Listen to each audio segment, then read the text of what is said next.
Welcome to the Bloom Where You're Planted podcast from Never Too Late Cafe. I'm your host, Laura Womack. Each week, we sit down for a chat with someone just like you, someone who had an idea, a passion, a dream, or sometimes just a thought, and planted that seed, watched it grow into something they wanted to share with the world. If you have an idea for a topic or someone that would be a guest for the Bloom Where You're Planted podcast, feel free to reach out to us on Facebook, where you can join our Never Too Late Cafe Facebook group. We'd love to hear from you. And today I have a very special guest with me, and that's Suzanne Ondrus. Hi, Suzanne. Thank you for having me here.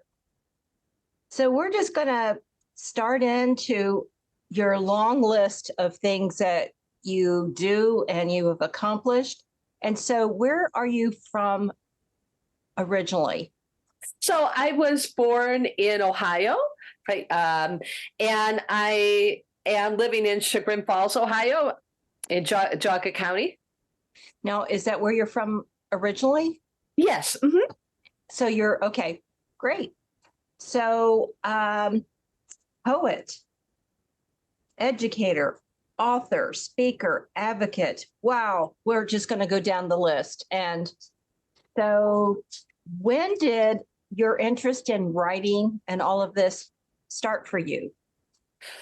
I think it began when I was looking at undergraduate colleges. I wanted to study poetry, but it was a heavy course load. So I never studied poetry or creative writing as an undergraduate. However, I attended all of the visiting writer talks and dinners held with the writers.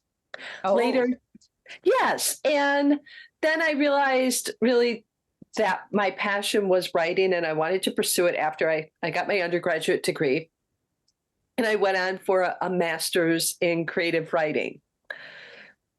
And where did you go to school for that? The master's in creative writing was at Binghamton University in upstate New York. And then afterwards, I did a Master of Fine Arts in Poetry at Bowling Green State University in Ohio. Okay, wow. And so you began writing about that time because probably you had class projects and you had to write things and... Yes. So was there anyone that stands out to you as someone that influenced you to want to write? Well, I really enjoyed meeting the poet before I started formally writing, the poet Ruth Stone, and she's since deceased. She comes also out of the confessional poetry school and tradition. I enjoyed her poetry. I enjoyed her as a person. So I had the fortune to hear her several times come to read at Wells College, where I did my undergraduate. And then later at Binghamton University, I was able to study with her for a semester. So then you have written some articles, and I know one of them we talked about was some of your causes. You want to talk about any of the articles that you've written? Written on African women's literature. My doctorate was on African women's fiction in the form of letters, which is called epistolary. I looked at on-the-ground issues such as unjust women's inheritance in Uganda, the unjust laws in Nigeria with child abuse that differs between if it's a girl or boy who's been abused, and mental health issues and their treatment in West Africa. Also examining literary techniques of intimacy in the novels I was examining. You have a great command of some of the terminology that some of which I've never heard. So that's amazing. So you kind of touched on Africa. So let's go into your travels. Tell us a little bit about your travels that you've done. Yeah, so I have most recently worked in Colombia for basically it's the Juan Valdez Coffee, but it's the National Colombian Coffee Federation, designing gender equity training programs, women's empowerment. So they had a problem with having women participate in Coffee Federation meetings, even women who had been elected. They were looking for someone to help with improving the participation of women. And part of that was also working with the men to see why they needed to open space up for the women and why the men needed to be present in, for example, gender meetings and not think, oh, it's a women's meeting topic that's only for women. No, it involves both of the genders. And before that, I was a Fulbright Scholar professor at the University of Ouagadougou in Burkina Faso. It used to be called Upper Volta in West Africa, a Francophone country. And I speak fluent French as well as Spanish, Italian, and German. I taught there American studies, creative writing, literary and cultural studies, and also did some work with the English club there and the women's club, and put on a play with the students that was co-produced by the American Embassy on forced marriage for girls and girls' education. So to promote girls staying in school or going to school. So it sounds like some of your projects have a lot to do with your advocacy that you do. So it's education, but you've combined literature and a play that talks all about that. So that's combining your advocacy in there. Yes. So some of the causes that you have, we've just barely touched on, but you've written a book, and it came out last year in October in 22. And that was about a story about domestic violence. So that was a true story. Mm-hmm. Yes. So this is my second book that came out last year called Death of an Unvirtuous Woman. It's available from Finishing Line Press. It's particularly of interest perhaps to our Ohio listeners and our German listeners or people interested in domestic violence. And by the way, October is Domestic Violence Awareness Month. This is a story that happened in 1881 in Bowling Green, Ohio. I came across the story when I was a graduate student at Bowling Green State University. I visited the local historical society, saw this case that was called The Last Man Hung in Wood County. Well, it turns out he was hung because he murdered his wife. I was fascinated by the artifacts. They had the noose he was hung with, the knife he used to kill his wife. They had the wife's 3 fingers preserved in whiskey from 1881. But what really caught my attention was the newspaper article that was on this big paper from the Times. And I took the time, I read the whole article, and there were these 3 words. They were termagant, virago, and slatternly. And I had no idea what these words meant. I wrote them down. I looked them up in my dictionary. They are all derogatory words for women. So termagant means an overbearing, harsh-tempered, or nagging woman. Virago, a loud, domineering, violent, overbearing woman, a female warrior. Slatternly, of a woman or her appearance dirty and untidy. At the time, I did not know that this was called victim blaming, but this is exactly what it was. The newspaper was framing Mary as meriting being killed because she was not feminine enough. She wasn't subservient. She wasn't docile. And later, I continued to work with this case. I returned to it, probably, let's see, about 10 years, that it was still something I would return to and work on. And in the course of teaching sex, gender, and women's studies, I learned that, this is victim blaming, and that more as I dug into the case, I learned how Mary filed for a peace warrant, which is the equivalent of a restraining order. Then she filed for divorce in July of 1881. And as you know, when I'll say predominantly women, but it can also be men that can be victims of domestic violence. When women leave their partners, this is a dangerous time for violence. So it's of no surprise that she left in July and 3 months later she was murdered. Her And husband. divorced during that time.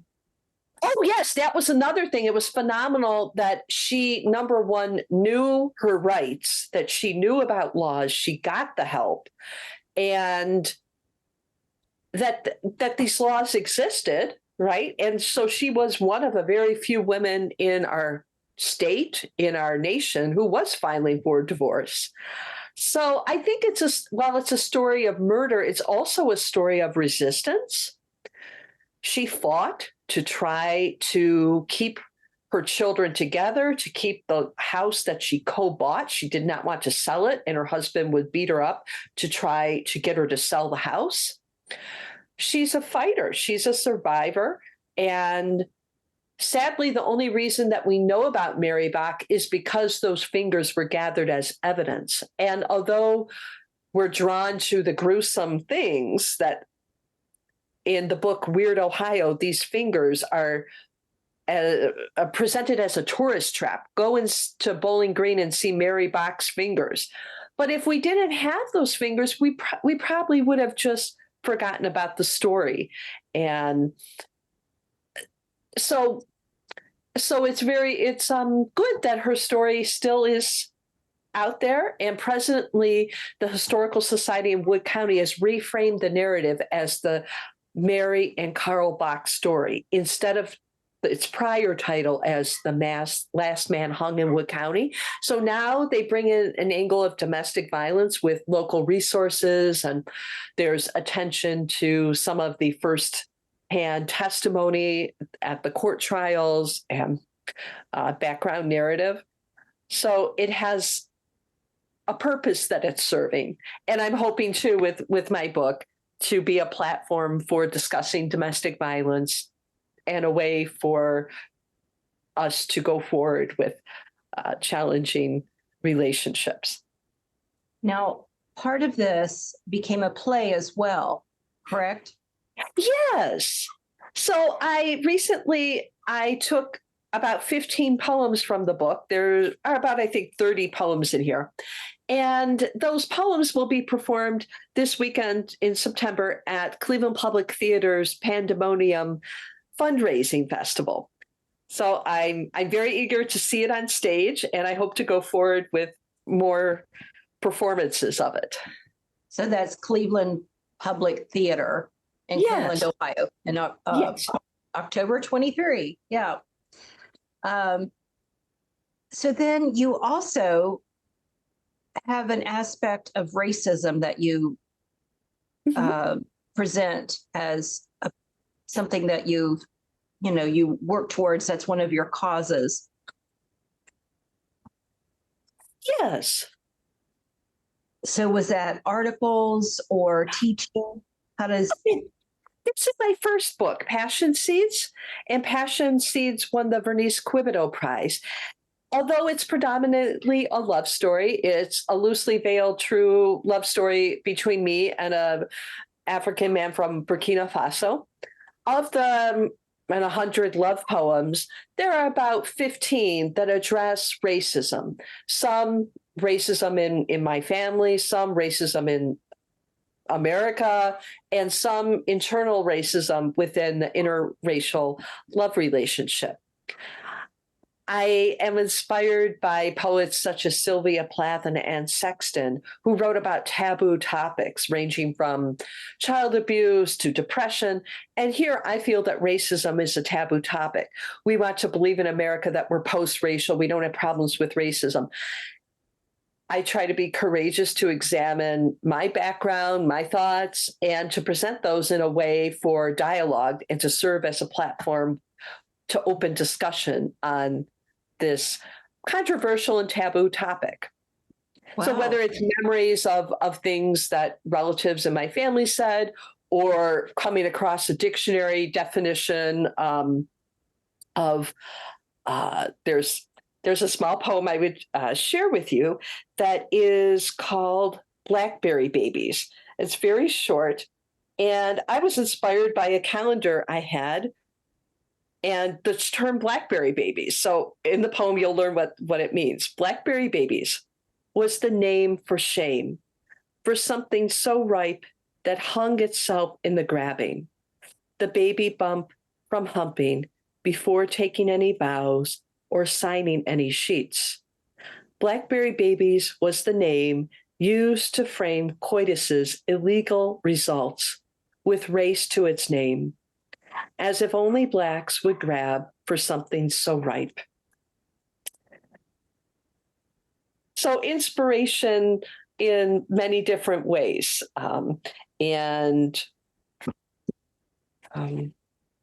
So that one is your chapbook? It's a full book of poetry called Passion Seeds. Okay. Yes. And I think I saw in some of your information, you have a chapbook as well. These are my only published books, these two, but I do have some manuscripts that have yet to be published, and one is a chapbook called Wagalese on Wheels. So Wagalese is a name for people from the capital of Burkina Faso, which is called Ouagadougou. And I have a series of motorcycle poems observing the Wagalese and how they work on their motorcycles and the gendered ways that men and women perform on their motorcycle. How do you flirt on your motorcycle? How do you show your strength on your motorcycle? What stories can we envision or have I observed, in fact, on the motorcycle? So I think just as a disclaimer, we met at a workshop at a state lodge in outside of Portsmouth, Ohio, and we talked about Africa a little bit. And I'm trying to think of when I was in Kenya, what they weren't motorcycles, they were little, they're taxis.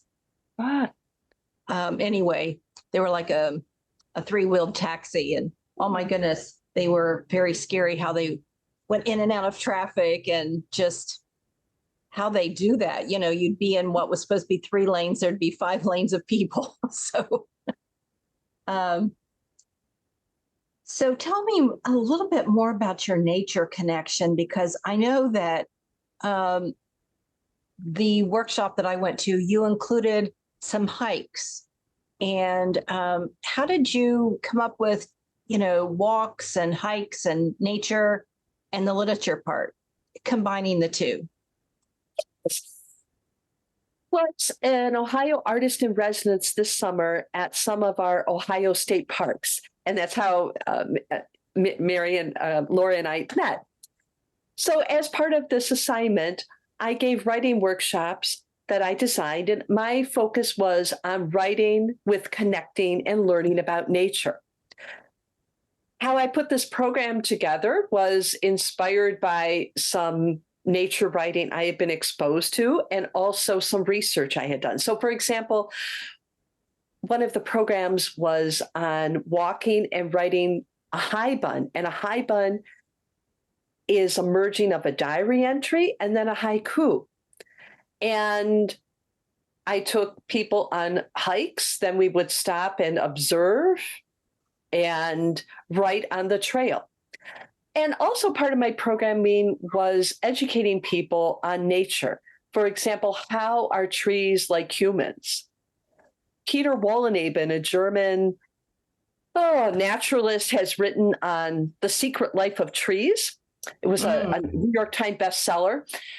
So I put together a presentation on this, and some basic facts are that trees can identify their children. Trees can also know the enemy that's attacking them. And how do they do that? They have an identification through their leaves and through tasting the saliva of what is biting them. They can deduce, is it a caterpillar? Is it a ladybug? And then they think with that information, and they know who they need to contact to come help them. So if it's a particular insect that's biting them, they know the predator to that insect, and they will send out a message via their root system. And then that predator will end up coming. And They can also warn their friends that this predator is coming, so their friends can set up a bitter taste in their leaves so the predator will not keep on biting them. So it's fascinating to me how nature is complicated. It has humanity to it. I think we need to learn about that so we respect it more. And I'm passionate about promoting nature. What a scientific study about, I've never heard. Yes, it's new for me. I'm not a scientist, but I have enjoyed Wolaneba's work very much. Wow. So how did you start being interested? What was it, 4 languages, 5 languages? Mm-hmm. That's a lot of studying. Was that part of your literature that, just part of what you went, oh, this is a writer I like that's German, or this one that's French? Or was it your travels that got you to studying so many languages? I think it was my travels. So I grew up, and as a child, I had gone with on a family business trip to Germany. And then the Germans came to meet us here from the business. So very early on, I was excited about learning foreign languages. Mm. It wasn't really until getting into school that I took them. So they were always something sort of on the side that I studied, and certainly studied before going to those countries. And then once in the country, certainly using the language and not being afraid to make mistakes when speaking. I think that's a great and a very important attitude to have when speaking a foreign language, is really to just speak. Don't be afraid of making a mistake. Just power through. And yeah. And notice the laughter sometimes. I don't know if you experience that, but I have. So Burkina Faso, right? Yes. And French is their main language? Yes, French is the language of the colonizer there. They have about 50 indigenous languages. One of the most dominant indigenous language is called Maori from the Maasai people, but French is predominantly a language of the university, of business, banking, the media. Yes. And I guess I was actually surprised. Maybe it's because where you were at that Swahili wasn't mentioned. But if the country doesn't do Swahili, because that's another part. Yeah. So then there was your interest in body image. And have you written about that or done workshops or? Yes, I have written about body image when writing on African fashion. So I'm passionate about African fashion. I love having clothes made when I'm in Africa. And since I was 2 years in Burkina Faso, I had the opportunity to have many clothes made. And it made me aware of my body. Why and how? Well, because you get measured for the clothes. So, yeah. Which, unless you're measuring yourself every day, like the film on Amazon about the marvelous Mrs. Maisel, they show her measuring herself in her leotard and such. But so I think that's one thing, but also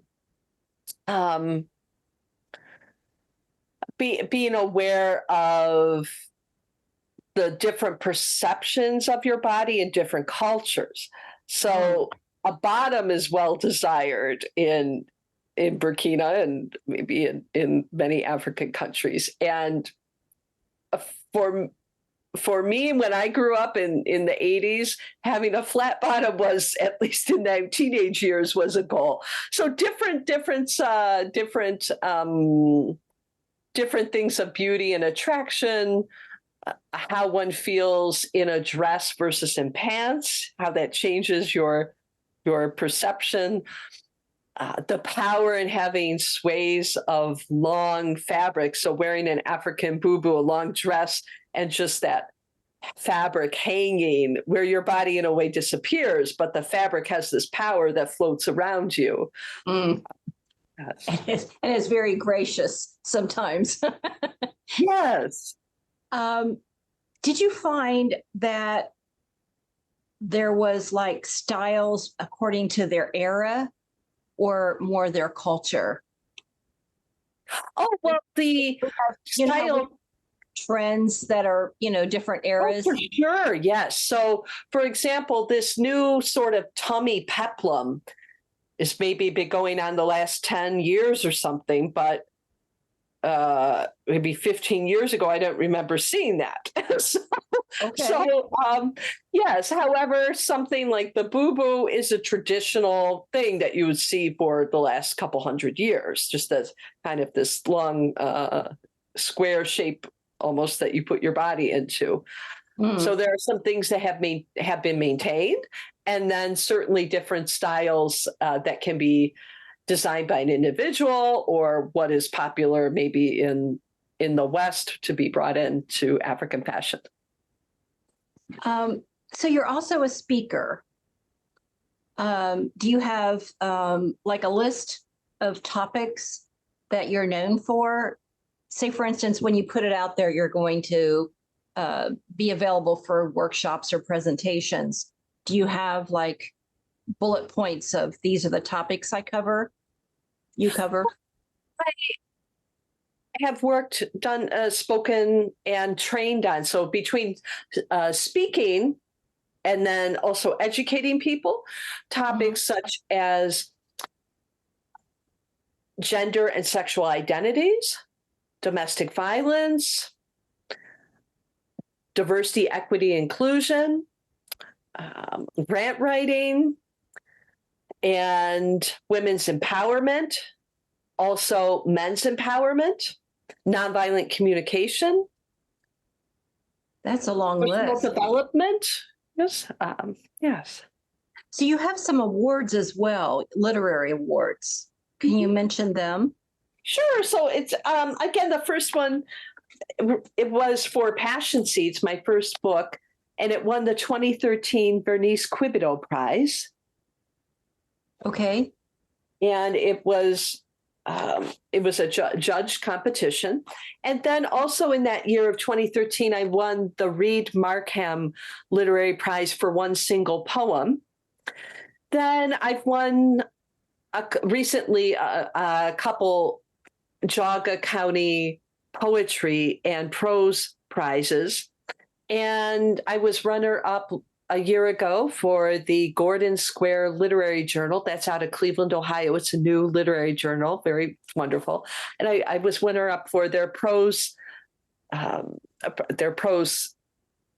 contest. That's amazing. So you've done this whole list of things between, being an author and a poet, an educator, speaker, advocate, in the languages. So for you, what does Bloom Where You're Planted mean to you? That's what this podcast is called. So I think that means really putting your roots down. And I think it means putting your roots down for however long you will be there. I think it can be a challenge. For example, if one thinks, oh, well, I'm only going to be here for a month or a few years. But I made a conscious effort when I was living in Burkina with this idea of putting my roots down. And it meant that I had community participation and activities. And it meant I came with 8 suitcases. So for me, it was making my home there in terms of my tablecloths. It was having friends over. It was cooking my American food, as well as branching out to learn where I was and the local food and culture. I think here in the U.S., for me, it is looking for what are the sites to see locally. So always being curious about where you are living. And when I hear Bloom Where You're Planted, I think of giving back to the community where you are. So with this podcast, you're giving back to your local community and then also the wider world. So that can be through teaching, through networking, through giving somebody an idea, through volunteering. Yes. I like that. So, what words of wisdom would you offer to someone that wants to do what you've done or are doing? So, there's a lot there that you've done and are doing. So, what words of wisdom would you offer? Well, I think as an artist, it's very hard to make a living as an artist. So I think to have a hard skill, if you can do computer programming or business, to have something in the side to support yourself is really important. I think sometimes young people don't think about that. So I would really encourage not just focusing on studying your art, but also having something at the side, because many artists are self-supporting their artwork, and that's important, I think, to know. And I think persevering, because it can be hard to get published. So you have to keep sending your work out, and also to have a critical look at your work and be willing to edit and revise, be open to criticism, but also know and be open to excavating what is your vision for your art too. Yes, that's definitely important. So, what is next for Suzanne? Well, I am trying to break into international development. So I would like to find a position working overseas, helping with gender issues, also with diversity issues through training and educating. I love working with people overseas, or foreigners that are here in the US. That's my source of passion. Wow. So I look forward to hearing about, like catching up later because it seems like you have a lot going on. So, well, it's been really great having you today. And like I said, I can just tell that we will be catching up later with something else you're doing down the road. And I want to hear how your play comes out in Cleveland soon, because that's another first. So as our time comes to a close, remember to keep creating, keep sharing, and keep supporting each other. And remember to bloom where you're planted. Bye for now.